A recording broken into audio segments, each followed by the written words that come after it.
De Brest à Strasbourg, en passant par Dijon et bien d'autres villes, de nouvelles marches pour le climat sont donc organisées aujourd'hui partout en France. Des marches citoyennes comme celle d'il y a un mois, juste après la démission de Nicolas Hulot. Ça avait été un succès avec des dizaines de milliers de personnes dans les rues, d'où la volonté de remettre ça très rapidement. Andy Battantier, co-organisateur du défilé parisien.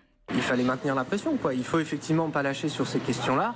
Refaire une marche, c'est une manière de ne pas lâcher. Après, juste enchaîner les marches les unes après les autres, c'est pas forcément une réponse. Nous, on a cherché à faire un événement qui soit plus qu'une marche. D'ailleurs, c'est comme ça que ça s'appelle. C'est plus qu'une marche pour le climat sur Facebook.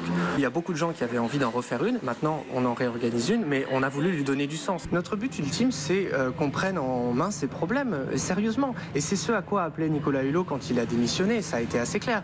Il a dit qu'il y avait un gros problème et qu'il n'arrivait pas à comprendre pourquoi ces choses-là restaient toujours en arrière-plan. Et c'est intéressant, l'écologie, mais bon, c'est pas le problème principal. C'est le problème principal.